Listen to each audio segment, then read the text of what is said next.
నమస్తే. మావోయిస్టు కేంద్ర కమిటీ నుంచి ఒక లేఖ రిలీజ్ కావడం జరిగింది. నిన్న ఒక లేఖ, ఇవాళ మరో లేఖ. నిన్నటి సంబంధించినటువంటి లేఖ పైన అది 16వ తారీఖు డేట్ ఉంది.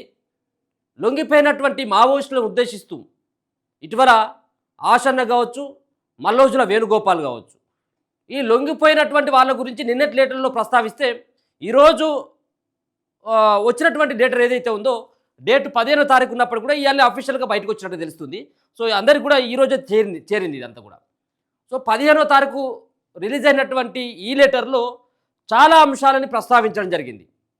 సో మావోయిస్టు కేంద్ర కమిటీ నుంచి వచ్చినటువంటి లెటర్లో సో ఒక పక్కన 18వ తారీఖు నుంచి 23వ తారీఖు వరకు ఇదంతా కూడా నిరసన వారాన్ని అని చెప్పేసి ప్రకటించడం జరిగింది.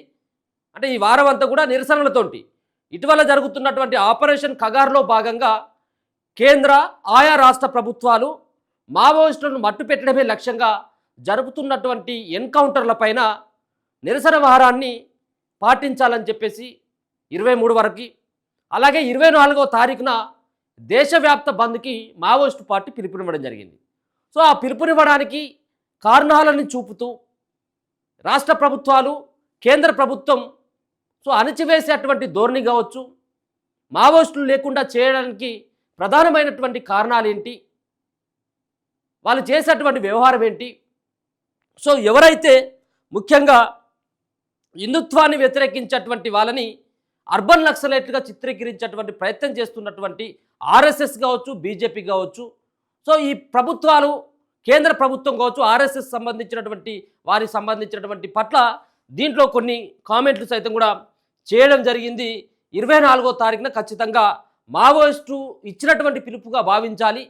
ఇది దేశవ్యాప్తంగా ఇటీవల జరుగుతున్నటువంటి మావోయిస్టుల పైన జరుగుతున్నటువంటి దాడులని నిరసనగా ఈ యొక్క బంద్ ఉండబోతుందని చెప్పేసి మావోయిస్టుకు సంబంధించినటువంటి భారత కమ్యూనిస్టు పార్టీ మావోయిస్టు కేంద్ర కమిటీ ఈ లెటర్లో పేర్కొనడం జరిగింది. ఒకసారి చూద్దాం దీంట్లో సంబంధించినటువంటి అంశాలని పొందుపరిచింది అనేది. కార్పొరేట్ల ప్రయోజనాల కోసం కేంద్ర రాష్ట్ర ప్రభుత్వాలు కగారు యుద్ధాన్ని సాగిస్తూ మా పార్టీ కేంద్ర రాష్ట్ర కమిటీ సభ్యులను, పార్టీ కార్యకర్తలను హత్య చేయడానికి వ్యతిరేకంగా అక్టోబర్ 18 నుండి 23 వరకు నిరసన వారాన్ని పాటించండి.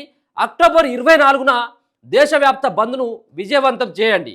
నారాయణపూర్ జిల్లాలోని మాడ్, బీజాపూర్ జిల్లాలోని నేషనల్ పార్క్, కర్రెగుట్ట ప్రాంతాల్లో, సూక్ష్మ జిల్లాలో, పశ్చిమ సింగ్ భూమ్ జిల్లాలో, ఒడిశాలో కేంద్ర రాష్ట్ర ప్రభుత్వాలు 5.5 నెలల పాటు కొనసాగించనున్న కగార్ యుద్ధ నిలిపివేతకు డిమాండ్ చేస్తూ దేశవ్యాప్త ప్రజా ఉద్యమాన్ని నిర్మించండి.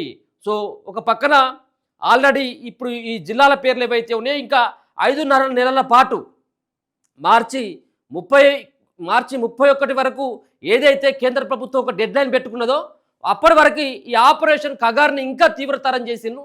పెద్ద ఎత్తున కూడా బలగాలంతా కూడా కేంద్ర బలగాలతో పాటు ఆయా రాష్ట్ర ప్రభుత్వాల పరిధిలో ఉన్నటువంటి పోలీసు వ్యవస్థ అంతా ఇప్పుడు ఈ చెప్పినటువంటి ఈ బీజాపూర్ జిల్లాలు కావచ్చు, నేషనల్ పార్క్ కావచ్చు, కర్రెగుట్ట ప్రాంతాలు, సూక్ష్మ జిల్లా, అలాగే పశ్చిమ సింగ్ భూమ్ జిల్లాల, అలాగే ఒడిశాలో కేంద్ర రాష్ట్ర ప్రభుత్వాలు 5.5 నెలలుగా వాళ్ళు సాగించనున్నటువంటి కగారు నిలిపివేతను ఈ అందరూ దేశవ్యాప్త బంద్ ద్వారా ప్రభుత్వానికి, ఆయా సంబంధించినటువంటి కేంద్ర ప్రభుత్వానికి ఈ బంద్ ద్వారా ఒక నిరసనను తెలియజేద్దామన్నటువంటి ఉద్దేశంతో ఈ కేంద్ర కమిటీ ఇచ్చినటువంటి లేఖ తెలియజేస్తూ ఉన్నది.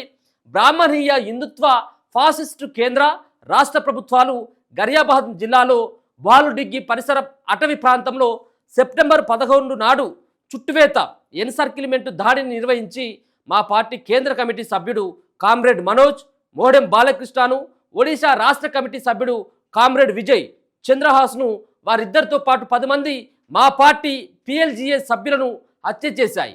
సెప్టెంబర్ 11, 20 మధ్య కేంద్ర, ఛత్తీస్గఢ్ రాష్ట్ర ఇంటెలిజెన్స్ ఏజెన్సీలు మా పార్టీ కేంద్ర కమిటీ సభ్యులు కామ్రేడ్ కోసా, కడారి సత్యనారాయణ రెడ్డి, రాజు దాదా కూడా అంటారు ఆయనను, కట్టా రామచంద్రారెడ్డిలను రాయ్పూర్, బిలాస్పూర్ పట్టణాల్లో అరెస్ట్ చేసి క్రూరమైన చిత్రహింసల పాల్చేసి సెప్టెంబర్ 22 నాడు నారాయణపూర్ జిల్లా మాడ్ ప్రాంతంలోని నేలంగూరు వద్ద హత్య చేశాయి. సో ఇక్కడికే మనం ఈ 2 దిక్కులకు కూడా మనం వెళ్ళడం జరిగింది.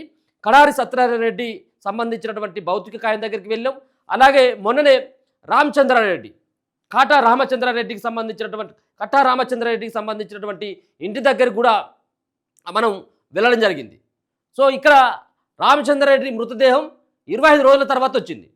సో ఎందుకు 25 రోజుల తర్వాత వచ్చిందంటే ఆ కుటుంబ సభ్యులు కూడా ప్రత్యేకంగా హైకోర్టు సుప్రీంకోర్టును ఆశ్రయించి మా నాన్నను జరిగినటువంటి ఏదైతే ఎన్కౌంటర్ కాదు, అది బూటక్ ఎన్కౌంటరు, కత్తలతోటి చీరేసిన్లు, కత్తలతోటి ఎక్కడికక్కడ పార్ట్స్ను కోసేసిన్లు, చేతులు ఇరగొట్టిన్లు, కాళ్ళు ఇరగొట్టిన్లు, ఇదంతా కూడా అనుమానంగా ఉంది. రీపోస్ట్ మార్టంకి మాకు అనుమతి ఇవ్వండి అని చెప్పేసి కోర్టును కోరడం జరిగింది. అందుకనే ఆ బాడీ అంతా కూడా కుళ్ళిపోయినటువంటి స్థితిలో 25 రోజుల తర్వాత బాడీ వచ్చింది. ఎట్టకేలకు కోర్టు అయితే కొట్టేసింది, అటువంటి వ్యవహారమే లేదు. ఒకవేళ మీరు బాడీని తీసుకెళ్ళి లేకపోయినట్టయితే మేము ఖననం చేస్తామని చెప్పేసి ఆ కోర్టు సైతం కూడా ఉత్తర్వుల్లో పేర్కొంటే చివరికి ఏమీ చేసేది లేక బాడీని తీసుకొచ్చింది. సో ఆ వీళ్ళిద్దరు కూడా తెలంగాణకు చెందినటువంటి వ్యక్తులు. ఒకరేమో సిరిసిల్ల జిల్లా, ఇంకోరేమో సిద్దిపేట జిల్లా, అంటే ఉమ్మడి కరీంనగర్ జిల్లాకు సంబంధించినటువంటి గతంలో ఉన్నటువంటి జిల్లాకు సంబంధించినటువంటి వ్యక్తులు. వీళ్ళందరూ కూడా చిత్రహింసలు పెట్టి చంపేసిను అనేది దీంట్లో పొందుపరచడం జరిగింది.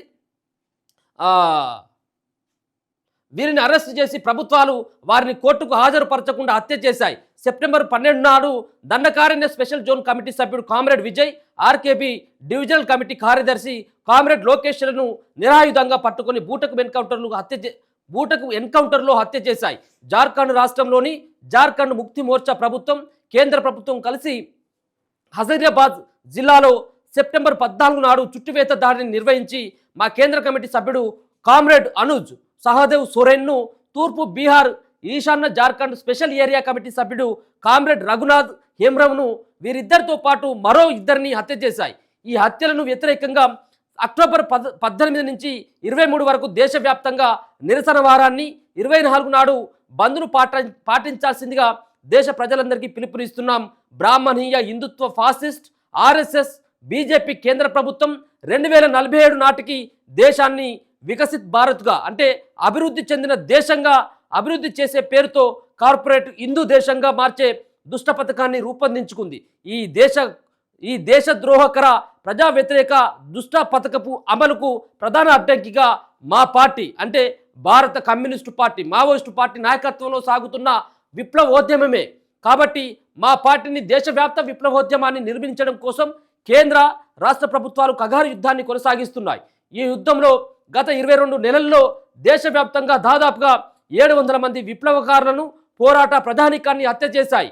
మిగిలిన కేంద్ర కమిటీ సభ్యులను, వివిధ రాష్ట్రాల్లోని విప్లవోద్యమానికి నాయకత్వం వహిస్తున్న రాష్ట్ర కమిటీ సభ్యులను, పార్టీ ప్రజా విముక్తి గెరిల్లా సైన్యాన్ని, PLGAకు చెందిన యావత్తు విప్లవకారులను 31 మార్చ్ 2026 నాటికి నిర్మూలిస్తామని దేశ ప్రధానమంత్రి, కేంద్ర హోంమంత్రి, విప్లవోద్యమ ప్రభావిత రాష్ట్రాల్లోని బీజేపీ ముఖ్యమంత్రులు, రాష్ట్ర పోలీసు మంత్రులు పదే బహిరంగంగా బెదిరింపు ప్రకటనలు చేస్తున్నారు.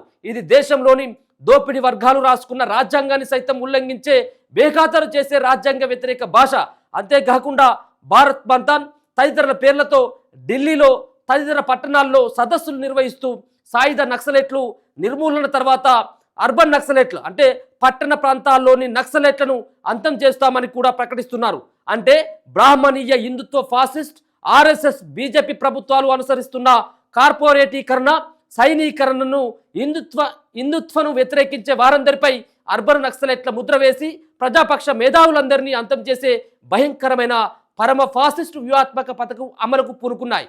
మరోవైపు విపక్ష ముక్త భారత్, ప్రతిపక్ష రహిత భారత్ను ఏర్పాటు చేయడానికి 130వ రాజ్యాంగ సవరణ బిల్లును కేంద్ర ప్రభుత్వం పార్లమెంట్లో వర్షాకాల సమావేశంలో ప్రవేశపెట్టింది. దోపిడీ వర్గాలు రూపొందించుకున్న రాజ్యాంగాన్ని సైతం మార్చివేసి ఆధునిక మనుస్మృతి దేశ రాజ్యాంగం మార్చే ప్రయత్నాలు ఆర్ఎస్ఎస్ బీజేపీలు వేగవంతం చేశాయి. మధ్యప్రదేశ్ గజురాహో దేవాలయంలో ధ్వంసమైన విష్ణు విగ్రహాన్ని పునరుద్ధరించాలని వేసిన పిటిషన్పై 6 అక్టోబర్ నాడు సుప్రీంకోర్టు ప్రధాన న్యాయమూర్తి బిఆర్ గవాయ్ చేసిన వ్యాఖ్యలకు నిరసన తెలియజేస్తున్నాననే పేరుతో హిందుత్వ భావజాల న్యాయవాది ఒకడు ఆయనపై బూటు విసిరివేశాడు. హర్యానా రాష్ట్రంలోని బ్రాహ్మణీయ హిందుత్వ ఫాసిస్ట్ పోలీసు ఉన్నతాధికారులు తనను దీర్ఘకాలంగా చేస్తున్న వేధింపులను తట్టుకోలేక ఆ రాష్ట్రంలో అదనపు డీజీపీ పురాణ్ కుమార్ ఆత్మహత్య చేసుకున్నాడు. ఈ రెండు ఘటనలు రానున్న రోజుల్లో దళితులపై, ఆదివాసీలపై, వెనుకబడిన తరగతులకు, ఆ వర్గాలకు చెందిన ఉద్యోగస్తులపై, ఉన్నతాధికారులపై హిందుత్వ మనువాదులు తీవ్రతరం చేయనున్న దాడులకు సంకేతాలు మాత్రమే.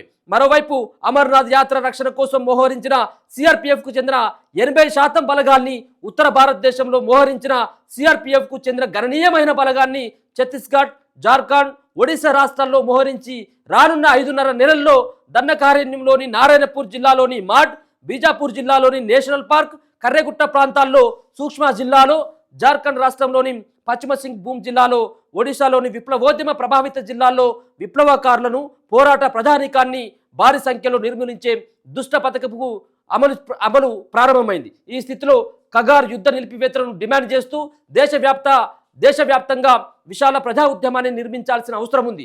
అలాగే వికసిత్ భారత్ నిర్మాణం పేరుతో దేశాన్ని కార్పొరేట్ హిందూ దేశంగా మార్చడానికి ఆర్ఎస్ఎస్, బీజేపీలు, వాటి నాయకత్వంలో కేంద్ర రాష్ట్ర ప్రభుత్వాలు దేశంలోని విశాల ప్రజానీకంపై, ప్రతిపక్ష పార్టీలపై, ప్రజాపక్ష మేధావులపై, ప్రజాపక్ష సంఘాలపై, సంస్థలపై సాగిస్తున్న దాడులకు ప్రభుత్వాలు దేశంలోని విశాల ప్రజానీకంపై, ప్రతిపక్ష పార్టీలపై, ప్రజాపక్ష మేధావులపై, ప్రజాపక్ష సంఘాలపై, సంస్థలపై సాగిస్తున్న దాడులకు వ్యతిరేకంగా వాటిని ప్రతిఘటన దేశవ్యాప్తంగా విశాల ప్రజా ఉద్యమాన్ని, ప్రతిఘటన ఉద్యమాన్ని నిర్మించాల్సిన అవసరం ఉంది.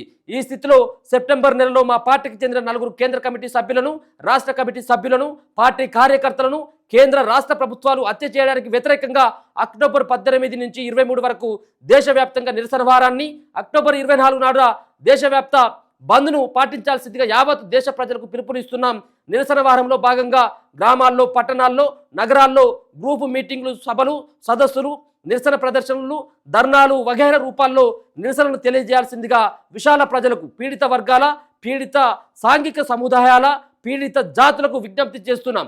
అలాగే రానున్న 5.5 నెలల్లో నారాయణపూర్ జిల్లాలోని మాడ్, బీజాపూర్ జిల్లాలోని నేషనల్ పార్క్, కర్రెగుట్ట ప్రాంతంలో, సూక్ష్మ జిల్లాలో, జార్ఖండ్ అండ్ అలాగే పశ్చిమ సింగ్ భూమ్ జిల్లాలో, ఒడిశా రాష్ట్రాల్లోని విప్లవోద్యమ ప్రభావిత జిల్లాల్లో కేంద్రీకరించి సాగనున్న కగార్ యుద్ధాన్ని నిలిపివేయాలని కేంద్ర రాష్ట్ర ప్రభుత్వాలను డిమాండ్ చేస్తూ దేశవ్యాప్తంగా విశాల ప్రజా ఉద్యమాన్ని, ప్రతిఘటన ఉద్యమాన్ని నిర్మించి కొనసాగించాల్సిందిగా దేశంలోని విశాల ప్రజానికానికి, కాంగ్రెస్ తదితర ప్రతిపక్ష పార్టీలకు, సిపిఐ, సిపిఎం వామపక్ష ప్రతిపక్ష పార్టీలకు, దళిత, ఆదివాసీ, వెనుకబడిన తరగతులకు చెందిన ప్రజా సంఘాలకు, సంస్థలకు, మహిళా సంఘాలకు, ప్రగతిశీల శక్తులకు విజ్ఞప్తి చేస్తున్నాం.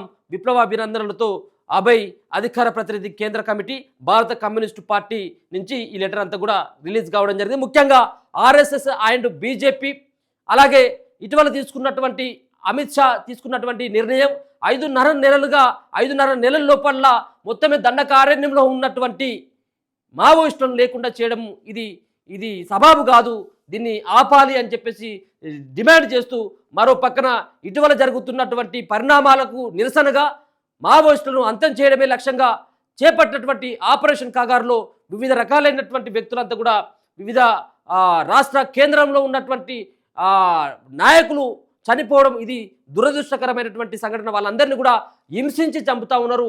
బూటకు ఎన్కౌంటర్లు చేస్తూ ఇది ఎన్కౌంటర్లు అని చెప్పేసి కూడా నమ్మించేటువంటి ప్రయత్నం చేస్తూ ఉన్నారు. ఇది ఇప్పటికైనా ఆపాలని చెప్పేసి కూడా ఆపాలి అని 18వ తారీఖు నుంచి 23వ తారీఖు వరకు నిరసన వారాన్ని, అలాగే 24వ తారీఖున దేశవ్యాప్త బంద్కి పిలుపునిస్తున్నాం. దీంట్లో అన్ని సంఘాలు కూడా, ముఖ్యంగా కాంగ్రెస్ తదితర ప్రతిపక్ష పార్టీలకు, అంటే కాంగ్రెస్ పార్టీ అంటే ముఖ్యంగా బీజేపీ, ఆర్ఎస్ఎస్ చేస్తుందని చెప్పేసి వీళ్ళు ఆరోపిస్తున్నారు కాబట్టి, సో కాంగ్రెస్తో పాటు అంటే ఇండియా కూటమిలో ఉన్నటువంటి పార్టీలకు, సిపిఐతో పాటు సిపిఎం పార్టీలకు, ఆదివాసీ వెనుకబడినటువంటి తరగతులతో పాటు మహిళ, అలాగే ప్రగతిశీల శక్తులకు కూడా విజ్ఞప్తి చేస్తున్నామని చెప్పేసి ఈ ఉత్తరంలో అయితే రాయడం జరిగింది. మరి 24వ తారీఖున మావోయిస్టులు ఇచ్చినటువంటి పిలుపుతోటి దేశవ్యాప్తంగా బంద్ ఉండబోతా ఉంది. చూస్తూనే ఉండండి మన తొలి వెలుగు.